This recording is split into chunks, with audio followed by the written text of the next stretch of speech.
Hello everyone, I am Ankita, your English teacher from RS Excel English Academy, and this is class 5. Today we are going to read chapter 4. The name of the chapter 4 is My New Name. Okay, so you can guess by the title of this chapter that this is the story of a new name, and this is the story of a girl named Kim Sun Shi. Okay, girl की story है और girl का जो name था वो था किम सुन. It was her Korean name and Korea country में वो रहती थी and she had to change her name. So let's start. This is the story of Korea, Japan. ठीक है, तो कोरिया एंड जापान की स्टोरी है. When Japan invaded Korea and captured it. Okay, Japan ने कोरिया पर attack किया और इसे अपना स्लेव बना लिया. Means all the Koreans were slaves of the Japanese and they were forbidden everything and even they were asked to change their names also. उन्हें कोई भी काम खुद से करने का राइट नहीं था. They were forced to do everything by the Japanese. उन्हें हर काम जापानीज के अकॉर्डिंग करना होता था. उनके जो रूल्स थे, रेगुलेशन थे, कल्चर था, everything they had to accepted like Japanese and even they had to forced about change their names also. उनके नेम्स जो कोरियन नेम्स थे, जैसे आप इंडिया में रह रहे हैं और आप इंडिया पर कोई अटैक करके उसे कंट्रोल में ले ले और फिर बोले कि कोई भी कंट्री आप इंडियन नेम्स को रिमूव करके उनकी कंट्री का नेम आप फॉलो करिए, otherwise you will be punished. आपको पनिशमेंट मिलेगी. Like that the girl was forced to change her name also. So she is telling that her new name was Kyoko and her old name was Kim Sun. Okay, को means होता है rays of the sun, Kyoko, and she was happy that her abuji is her father, had hidden her Korean name into new name. उनके अबूजी ने ऐसा name उसका रखा था जिसमें उसका कोरियन नेम हाइड था. She always went to school with her friends and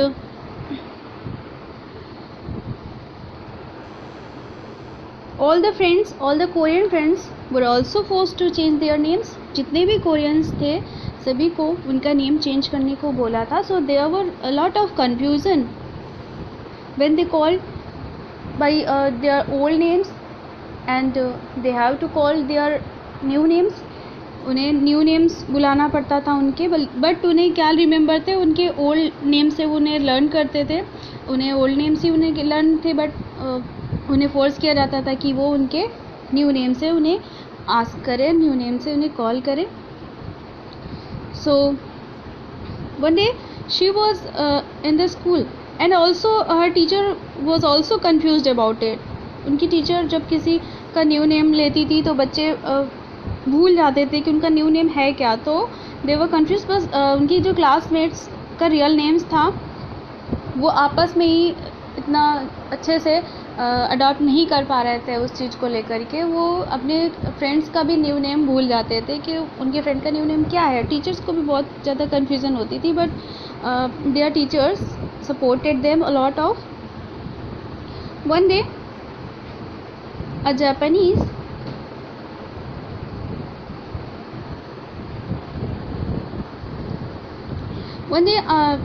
when she was in a school at the class and a Japanese officer were visiting to inspect the class. Okay, he had came and inspect the class and that time the girl was mistakenly called this friend's name in as Korean name. जो girl थी कियोको, उसने mistakenly अपने friend का name Korean name यानी कि उनका old name से call कर दिया, जो कि कोरियन नेम था. बट ये उनको राइट नहीं था कि वो कोरियन नेम से किसी को कॉल करे. उन्हें जापानीज़ नेम ही कॉल करने थे. तो इस बात के लिए ऑफिसर ने टीचर से बोला that she would be punished. After that she got punishment by her teacher. And when she was getting punishment, she was telling inside of the heart that unfair, unfair, unfair. I was too angry to cry. उसे लग रहा था इतनी सी बात के लिए, जिस country में वो रह रही है उसी कंट्री में उसे उस कंट्री का नेम लेना अलाउड नहीं है. This is unfair, totally unfair. She was not happy. She wanted to cry, but no. She was thinking that how much wrong is going on with her. So one day she got many sticks, and one day she met with her friend. The name of the friend was Tomo. Tomo was a Japanese boy. Both met, and Tomo was about to call Kyoko. He was telling his name by Kyoko, Kyoko, Kiko, Kikoko, Kiya, Ko, Ka. Means he was unable to call her name by in a right way. So he was stammering a lot. उसे कियोको का name लेने में थोड़ा सा सही नहीं लग रहा था. He was unable to speak rightly. So both were laughed at this. Okay. Tomo sniggered at the silly sounds. I laughed too. दोनों इसी बात पर हंस देते हैं जब टोमो उसका नेम नहीं ले पाता, जापानी name. After that Tomo was Japanese, and after that Tomo apologized that her friend had to change her name because of his country. Tomo को इस बात पे थोड़ा सा सैडनेस फील हुई और उसने कियोको से माफ़ी मांगी that Kyoko had to change her name because of Japanese. और टोमो was also Japanese. इसके बाद both thought that something will be changed soon. Okay, दोनों बात करते हैं. You are right, he said. It's a nuisance, isn't it? क्या जल्दी से ठीक हो जाएगा कभी? तुम्हारा नेम कितना प्रिटी है. टोमो ने ये भी बोला कियोको से कि मैं तुम्हें तुम्हारे ओल्ड नेम से कॉल करूँ तुम्हें जब कोई नहीं होगा. तो कियोको उससे फॉरबिडन कर देती है, मीन्स मना कर देती कि नहीं, तुम मुझे मेरे न्यू नेम से ही बुलाओ.